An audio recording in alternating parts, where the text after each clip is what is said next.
सत्यराम करीब 3-4 महीनों से मेरे पास में कई व्यक्तियों के फ़ोन भी आए, कई व्यक्तियों ने मैसेज भी किया और उन्होंने ये कहा कि महाराज आप दादू वाणी के बारे में तो बताते ही हैं, परंतु कभी दादू महाविद्यालय के बारे में भी अपने विचार प्रकट करें। तो आज 1 जून सन 2020 है और आज से 100 वर्ष पहले गंगा दशमी के दिन, आज गंगा दशमी है, दादू महाविद्यालय की स्थापना हुई थी महाराज। आज 100 वर्ष हो गए दादू महाविद्यालय को। स्थापना का प्रसंग संक्षेप में इस प्रकार से है कि महाराज एक चैन सुखदास जी महंत डीडवाना के थे। वो संस्कृत अध्ययन की इच्छा के लेकर महाराजा संस्कृत कॉलेज में प्रवेश लेने के लिए गए और जब उन्होंने वहाँ पर प्रवेश के लिए बातचीत की तो वहाँ की प्रिंसिपल ने पूछा कि आप कौन हो? तो उन्होंने कहा कि मैं तो बाबा जी हूँ। कि आपकी जाति क्या है? तो उन्होंने कहा कि मैं तो जाट हूँ। तो वहाँ के प्रिंसिपल ने कह दिया कि आप तो शूद्र हो और शूद्र को संस्कृत नहीं पढ़ाई जा सकती है, इसलिए आपको प्रवेश देना संभव नहीं है। चैन सुखदास जी को बहुत कष्ट हुआ, बहुत पीड़ा हुई और उन्होंने अपनी ये बात लक्ष्मी राम जी महाराज से जाकर के कही कि महाराज यदि अपने समाज का भी यदि कोई विद्यालय होवे तो बहुत बढ़िया रहे, ताकि साधु समाज को भी शिक्षा का अवसर मिल सके, क्योंकि साधु समाज में तो सभी तरह की जातियों के व्यक्ति शिष्य बनते हैं और उनकी शिक्षा की व्यवस्था हो जाए तो बहुत अच्छी रहे। लक्ष्मी राम जी महाराज ने कहा कि तुम भूमिका तैयार करो और कोशिश करेंगे।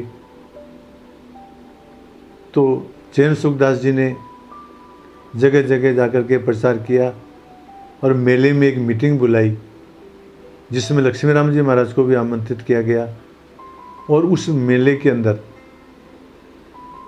ये निश्चय किया गया कि दादू महाविद्यालय की स्थापना की जाए।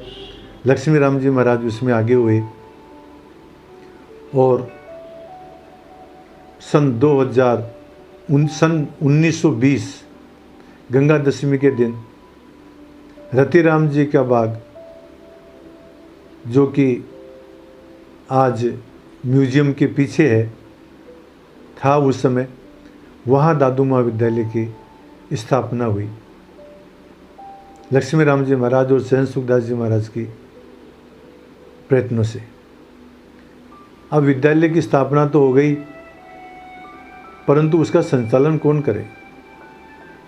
तो संचालन के लिए लक्ष्मी राम जी महाराज के शिष्य मंगलदास जी महाराज थे, जो वस्तुतः तो निरंजनी साधु थे, कुचामन के रहने वाले थे।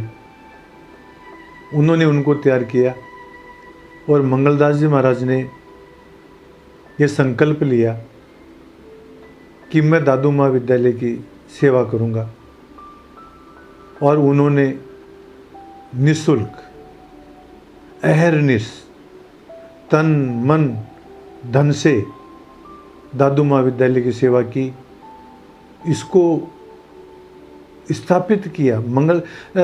लक्ष्मी राम जी महाराज ने तो के लिए स्थापना ही की, परंतु यदि श्रेय यदि किसी को जाता है तो मंगलदास जी महाराज को जाता है।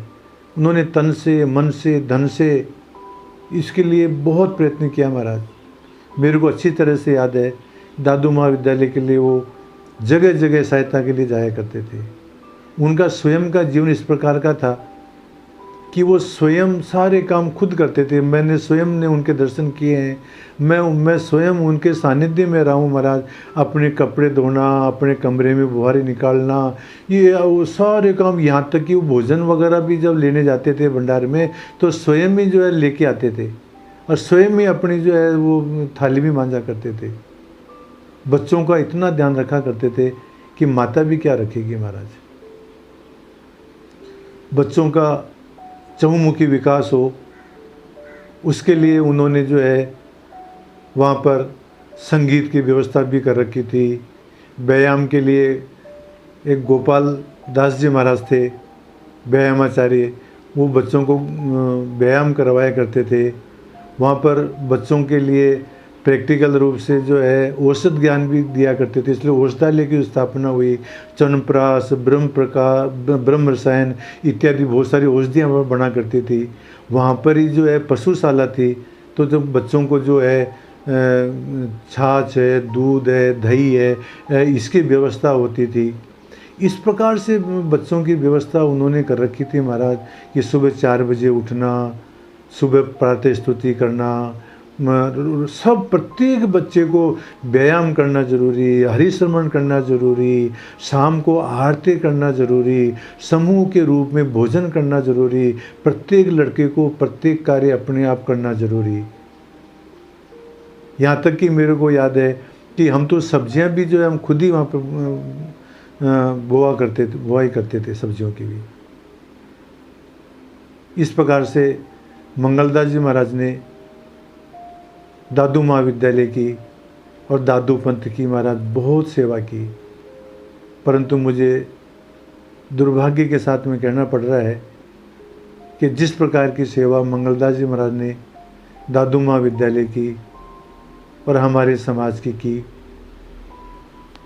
उसका मूल्य समाज ने बिल्कुल नहीं समझा। और ये दुर्भाग्य से कहना पड़ रहा है कि एक तरह से मंगलदास जी महाराज को अपमानित करके और इस समाज ने दादू महाविद्यालय से जाने के लिए मजबूर किया। चलो अस्तु, मंगलदास जी महाराज ने 50 वर्ष तक दादू महाविद्यालय की स्थापना की। मंगलदास जी महाराज के अलावा सेवादास जी महाराज, जिन्होंने बिरला परिवार से सहयोग करवाया, बलराम जी महाराज न्यायाचार्य, बालानंद जी महाराज व्याकरण केसरी, दयानंद जी महाराज साहित्याचार्य इत्यादि महानुभावों ने अध्ययन अध्यापन के रूप में और भी तरह से दादू महाविद्यालय की बहुत सेवा की। यहाँ मैं एक बात और बताना चाहता हूँ कि आजकल जो अध्यापक लोग हैं वो एक लिमिटेड समय के लिए पढ़ाई का काम करते हैं, परंतु मैं आपको ये जानकारी देते हुए मुझे गर्व हो रहा है कि बालानंद जी महाराज पुरानी बस्ती में रहते थे, पढ़ाने के लिए दादू महाविद्यालय में आते थे, परंतु वो सुबह 5 बजे वहाँ पहुँच जाते दादू महाविद्यालय में और शाम को 5 बजे तक 12 घंटे की ड्यूटी देते। और यहाँ तक और बताऊँ बात आपको कि जिस दिन वो सेवानिवृत्त हुए उसके दूसरे दिन भी उन्होंने अपना वो सेवा कार्य उसी प्रकार से चालू रखा जब तक उनका शारीरिक स्थिति उनकी ठीक रही, तब तक वो दादू महाविद्यालय में निरंतर आते रहे और अपनी सेवा देते रहे। इस प्रकार के महापुरुष थे बालानंद जी महाराज। यहाँ के जो स्नातक थे महाराज सृजनदास जी महाराज, जिनका नाम पूरे देश के अंदर ऑल इंडिया स्तर के ऊपर था महाराज। उन्होंने वेदों का भाष्य किया, उन्होंने रस के क्षेत्र में, साहित्य के क्षेत्र में एक अपने के अलग ही रस का सिद्धांत स्थापित किया। अब बहुत विद्वान थे सरदर्शनाचार्य महाराज, आत्माराम जी महाराज व्याकरणाचार्य, जिन्होंने बाद में दादू वाणी का संस्कृत में अनुवाद किया। क्षमाराम जी महाराज जो सींथल के आचार्य हैं, वो यहाँ के स्नातक थे। गोपालदास जी महाराज जो आज हमारे दादू पंथ के आचार्य हैं, वो यहाँ के स्नातक हैं। इसी प्रकार से अनेक राजनेता, राजकुमार जी शर्मा नवलगढ़ जो पूर्व मंत्री रहे हुए हैं, आज एमएलए हैं, कन्हैयालाल जी मीणा जो पूर्व मंत्री रह चुके हैं, इत्यादि कई राजनेता, कई अफसर दादू महाविद्यालय के स्नातक रहे हैं। दादू महाविद्यालय अपने अध्ययन के क्षेत्र के अंदर बहुत ही ख्याति प्राप्त था महाराज। मेरे को अच्छी तरह से मालूम है, दयानंद जी महाराज ने 2 बार लक्ष्मीलाल जोशी चल विजयोपार सर्वश्रेष्ठ परीक्षा परिणाम के लिए उन्होंने प्राप्त किया। और मुझे कहते हुए गर्व है कि मैं स्वयं जिस समय वहाँ पर प्रिंसिपल था, 3 बार मैंने भी जो है सर्वश्रेष्ठ परीक्षा परिणाम का वो लक्ष्मीलाल चल विजयोपार मैंने प्राप्त किया महाराज। बोर्ड में और विश्वविद्यालय में दादू महाविद्यालय का रिजल्ट 100% रहा करता था महाराज। शिक्षा के क्षेत्र में दादू महाविद्यालय की एक धाक थी महाराज। आपको मैं क्या बताऊं महाराज, एक बार की बात है, म्यूजियम के वहाँ पर शास्त्रार्थ हो रहा था महाराज। सृजनदास जी महाराज यहाँ के स्टूडेंट थे। वहाँ जब आपस के अंदर जब शास्त्रार्थ हो रहा था तो बीच में संस्कृत कॉलेज के प्रिंसिपल भी कुछ बोल गए। तो सृजनदास जी महाराज ने उनको चैलेंज कर दिया प्रिंसिपल साहब को कि महाराज आप इनका सहयोग करो छात्रों का, आप स्वयं आ जाओ। इतने प्रतिभाशाली हमारे यहाँ के छात्र और स्नातक थे महाराज। क्रीड़ा प्रतियोगिताओं के अंदर क्या बताएं महाराज आपको, वॉलीबॉल और फुटबॉल के अंदर तो ये चैंपियन रहती थी दादू महाविद्यालय, इसका नाम था महाराज। वाद विवाद प्रतियोगिताओं के अंदर मैं आपको क्या बताऊं, मेरे को खूब अच्छी तरह से याद है कि मैं कई बार क्रीड़ा प्रतियोगिता में गया, उदयपुर गया तो वहाँ मुरली मनोहर जी महंत थे। तो उन्होंने क्या कहा कि शाम को वाद विवाद प्रतियोगिता है, दादू महाविद्यालय के प्रतियोगी आए हुए हैं, तो तुम सबको वहाँ पर आना चाहिए कि देखना कि यहाँ के प्रतियोगी किस तरह से जो है अपना भाषण की प्रस्तुति करते हैं।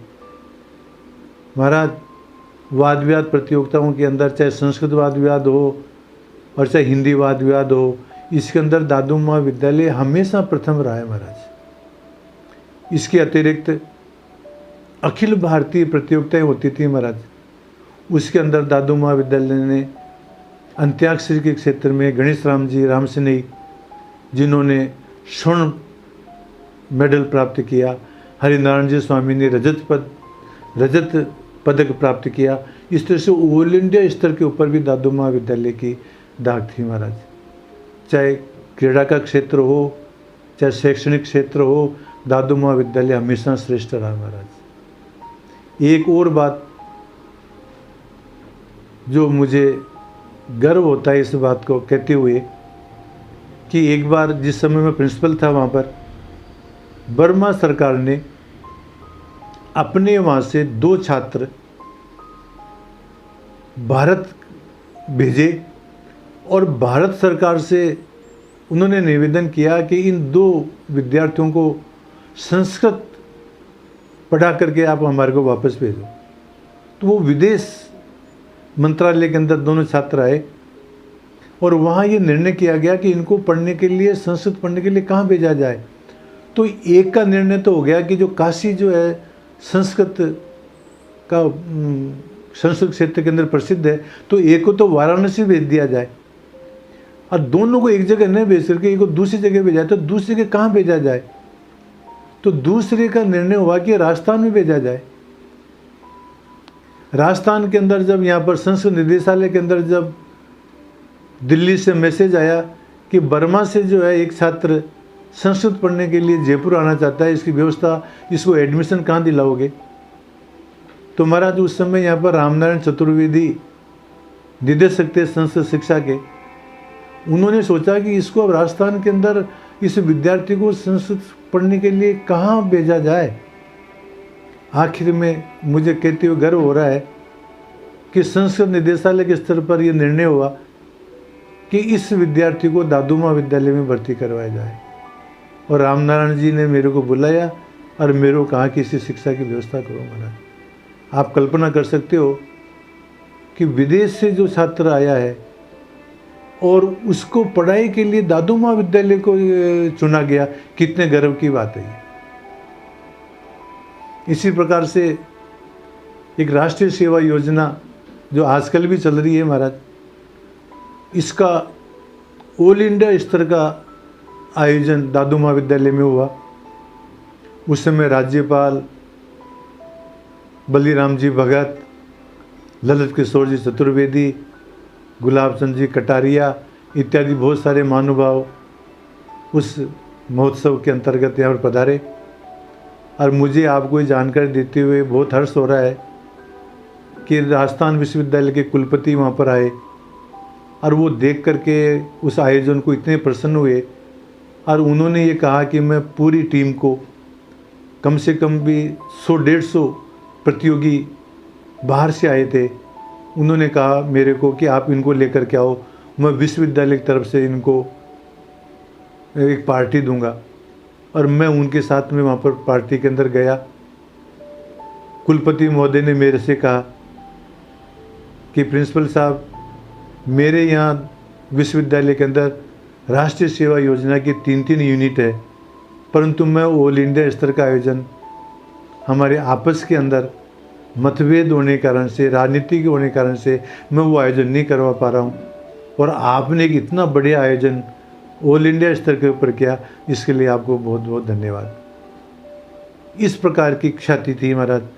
जब कभी भी बोर्ड का कोई आयोजन होता, प्रशिक्षण वगैरह का, तो सबसे पहले दादू महाविद्यालय को चुना जाता कि यहाँ पर सेमिनार बोर्ड के द्वारा यहाँ पर हुए, विश्वविद्यालय के द्वारा यहाँ पर हुए, संस्कृत शिक्षा निदेशालय के माध्यम से यहाँ पर कई सेमिनार, शैक्षणिक सेमिनार हुए महाराज। दादू महाविद्यालय के सहयोगी भी बहुत रहे महाराज। चलो अस्तु, ये तो दादू महाविद्यालय की बात रही, परंतु सन 2012 में राजस्थान सरकार ने निर्णय लिया कि संपूर्ण अनुदानित शिक्षण संस्थाओं का अनुदान बंद कर दिया जाएगा और यहाँ के जो भी कर्मचारी हैं उनको गवर्नमेंट की सेवा के अंदर मर्ज किया जाएगा। तो यहाँ का जितना भी स्टाफ था वो सारा का सारा गवर्नमेंट में चला गया। और जब से अनुदान बंद हुआ महाराज, दादू महाविद्यालय की स्थिति खराब हो गई। खराब क्या होगी, वास्तविकता तो ये है कि एक नाम मात्र का ही वो चल रहा है।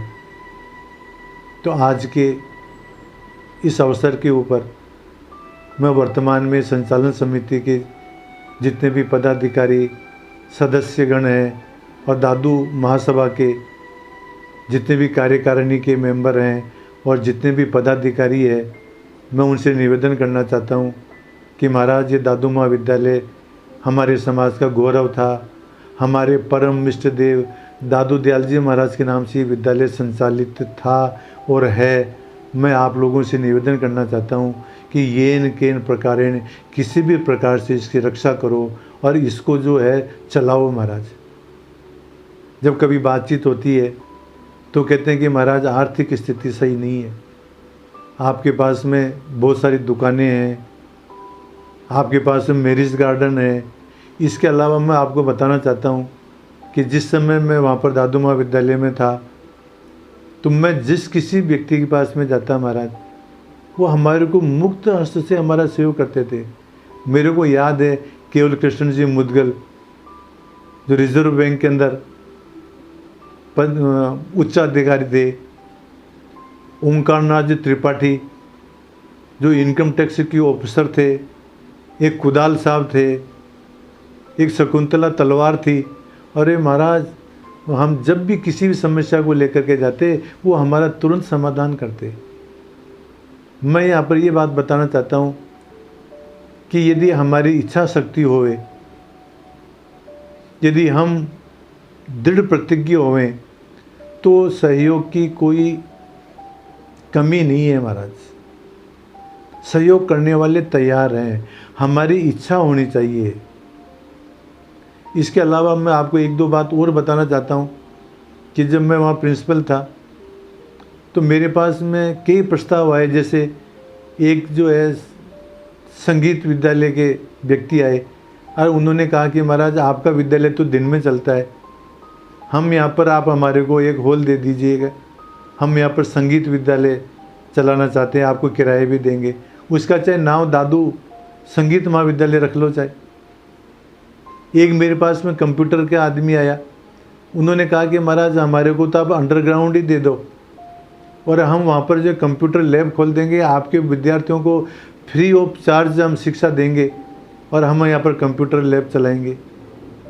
एक कोचिंग सेंटर वाले आए महाराज, उन्होंने कहा कि महाराज हमारे को तो सुबह और शाम के लिए आप कुछ कमरे दे दो और हम जो है यहाँ पर दादू कोचिंग सेंटर चला लेंगे और आपके यहाँ के जो विद्यार्थी होंगे उनको हम फ्री में कोचिंग देंगे। इसके अलावा महाराज ज्योतिष है, योग है, पौरोहित्य है, इनके डिप्लोमा पैसे देकर लेकर के भी चलाए जा सकते हैं महाराज। अभी मेरे को 4-5 दिन पहले पतंजलि योगपीठ जो हरिद्वार में, वहाँ से मेरे पास में प्रस्ताव आया कि महाराज यदि आप चाहो तो दादू महाविद्यालय के अंदर जो हस्तलिखित पुस्तकें हैं उनको हम डिजिटल कर दें महाराज। एक कॉपी आपको देंगे, सारा सर्वाधिकार आपके पास रहेगा। हमारा तो केवल उद्देश्य यही है कि वो जो हस्तलिखित साहित्य है वो सुरक्षित रहे। तो मेरा कहने का तात्पर्य ये है कि महाराज यदि हमारी इच्छा शक्ति होए तो हमारे पास में बहुत सारे प्रकल्प हैं, बहुत सारी योजनाएं हैं। मैं यहाँ पर एक बात और बताना चाहता हूँ।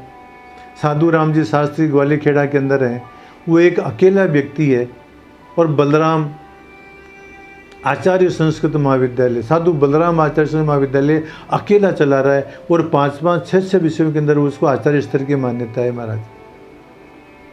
उसकी इच्छा शक्ति है, उसका त्याग है। यहाँ पर मैं एक विशेष रूप से ये निवेदन करना चाहता हूँ कि संचालन समिति श्री दादू महाविद्यालय के एक बार लक्ष्मण दास जी जमात उदयपुर वाटी के मंत्री बने और उन्होंने 6 साल तक यहाँ मंत्री पद पर रहे। और मेरे को अच्छी तरह से याद है कि जब वो जाने लगे तो मेरे को उन्होंने कहा कि महाराज देखो जी महाराज, वो उन्होंने राजस्थानी में कहा, देखो जी महाराज जब मैं आयो तो तब दादू महाविद्यालय ने आचार्य स्तर को प्राप्त करियो, तो आचार्य स्तर के विद्यालय को मैंने प्राप्त किया था और अब जब मैं जा रहा हूँ तो मैं आचार्य स्तर का ही छोड़ करके जा रहा हूँ। मेरे कार्यकाल के अंदर दादू महाविद्यालय की अवनति नहीं हुई है। यही बात मैं जो है वर्तमान पदाधिकारियों से, संचालन समिति के पदाधिकारियों से, दादू महाविद्यालय, दादू दयालु महासभा के पदाधिकारियों से निवेदन करना चाहता हूँ कि महाराज आप भी ये संकल्प करो कि आपके कार्यकाल के अंदर दादू महाविद्यालय बंद न होए, ये जो है अच्छी स्थिति के अंदर चलें। मैं आपको वस्तुतः बताना चाहता हूँ कि यदि आप लोगों की यदि इच्छा शक्ति है तो ऐसी कोई बात नहीं है कि दादू महाविद्यालय न चलें। सहयोग करने वाले दादू समाज के अंदर भी तैयार हैं, दादू समाज का जो सेवक वर्ग है वो भी तैयार है। मैं कई बार मैं जो है और भी बैंक अधिकारियों से, राजनेताओं से मैं मिला हूँ। मेरे को अच्छी तरह से याद है कि आज से 3-4 साल पहले घनश्याम तिवारी जी से मेरी मुलाकात हुई। उन्होंने कहा कि मैं सहयोग करने के लिए तैयार हूँ। महाराज यदि आपकी दृढ़ इच्छा शक्ति है तो दादू महाविद्यालय को वापस प्रारंभ करने के लिए, इसको यथास्थिति में चलाने के लिए बहुत सारे आदमी आगे आने के लिए तैयार हैं। होनी चाहिए आपकी इच्छा शक्ति। तो आज की इस अवसर के ऊपर मैं एक बार पुनः ये कहते हुए क्षमा प्रार्थी हूँ कि यदि कोई कटु शब्द यदि कह दिया तो उसके लिए मैं क्षमा चाहता हूँ। परंतु संचालन समिति के पदाधिकारियों से और दादू दयालु महासभा के पदाधिकारियों से मैं निवेदन करना चाहता हूँ कि महाराज ये दादू महाविद्यालय हमारा गौरव था। ये हमारे परम इष्ट देव दादू महाविद्यालय के दादू जी महाराज के नाम से संचालित महाविद्यालय था, है महाराज। आप ये किन प्रकार किसी भी प्रकार से इसको महाराज चलाओ, इसको सुचारू रूप से चलाओ किसी भी प्रकार से। यदि, और ये मैं बताना चाहता हूँ आपको कि यदि आपकी इच्छा शक्ति है तो निश्चित रूप से चलेगा, इसमें कोई संदेह नहीं है। सत्य।